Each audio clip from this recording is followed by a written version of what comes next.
So I just finished the second compendium of Invincible, and y'all, we've got some things to talk about. This thing is absolute gas. First things first, I gotta shout out my coworker, Tim. He's been lending me his compendiums to read. Bless your heart, my guy. Shout out my uni mate, Alex. We've bonded over a lot, being nerds and all, and Invincible was one of those things, so this one is for y'all. This compendium was absolute gas. The reason I ain't covered the first one is because it's very much a one-to-one to the show on Amazon. But the second compendium is where the differences start to show. There will be obvious spoilers, so for those of you who don't want to be spoiled, bounce out now. For the differences in the compendiums, especially the first one, it's that Amber was originally a white girl and somewhat duller as a character, as she only existed to be around Mark. Look, I hate the TV show Amber. For as annoying as she was, she had somewhat of a personality and existed outside of Mark with her charity work.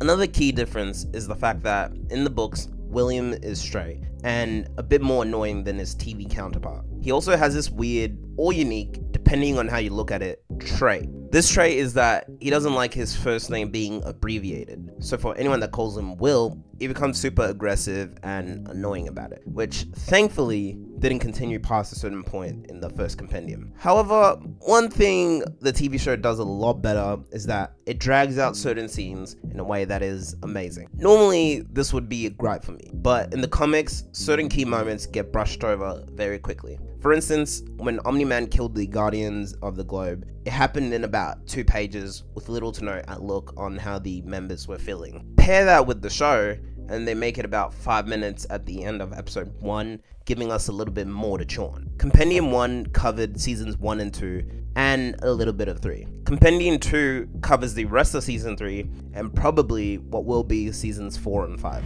Now, we get to delve into the fun stuff. In the second compendium is where a lot of the writing starts to get better. Mind you, it was already good, and the artwork here is phenomenal. Legit, the double spreads here are orgasmic to the eyes. Shout out to Corey Walker and Ryan Otley for that. I'm gonna have my editor display some of my favorite pieces of art here from the compendium, just to show y'all why y'all should be reading it. Also, as for plot points, we eating good these next few seasons. We get the introduction of Thrag, which is amazing. He's freakishly tall and massive like a One Piece character, and so damn threatening. Conquest was terrified of this man. You remember that guy, right? The one that 1v3'd Mark, Eve, and Oliver? Yeah, he was shaking in his boots in their encounter on the ship after escaping Earth. Also, for as smart as Cecil can be, damn, that was even pretty brain dead of him to keep Conquest alive. The war between the Coalition and the Viltrumites started, damn, it was amazing to see. Everyone did their thing, but Thrag was just better.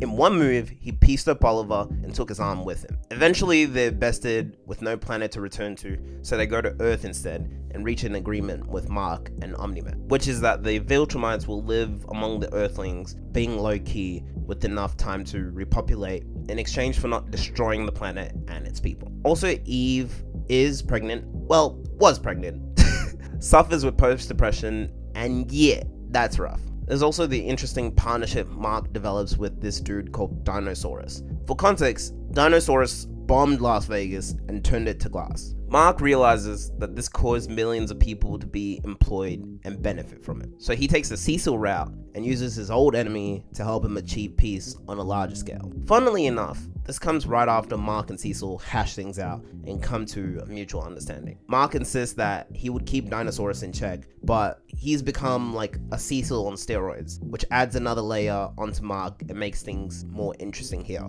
I wonder how that's gonna turn out in Compendium 3. We also make an interesting find through Thrag that Mark and Nolan are descendants of the late Lord Argyle, which resulted in Thrag trying to murk Mark. Despite his mission, in his words, I will not yield my position to traitors. Big things are coming for sure. Also getting to see his General Craig actually start to care about humans on Earth, similar to the way Nolan did, is another interesting aspect, and I can't wait to see how that turns out in Compendium 3. Moving on from the Viltrumites, we've got one of my favorite plot points, which is the story between Rex and Monster Girl. To cut a long story short, they follow the Flaxans back to their world to stop them. This takes them on a journey of understanding the Flaxans, overthrowing the royal family, and making their world a better place. What I really love about this is how it expands more on Rex and Monster Girl's relationship, as they're some of my favorite characters. And it also shows how they fell out of love, with Rex becoming too engrossed in his work and neglecting her. This causes Monster Girl to cheat and become a mum and dad. I don't make the rules here,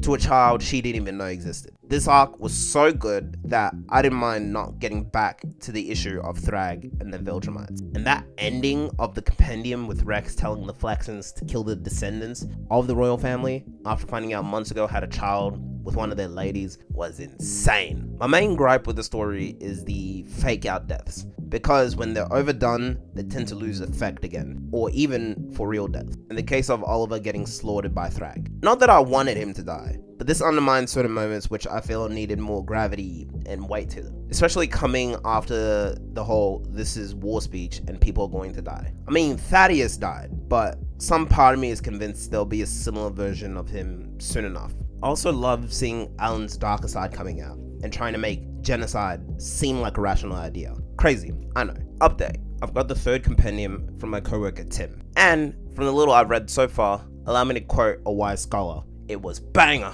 after banger after banger. After banger, after banger, after banger, after banger.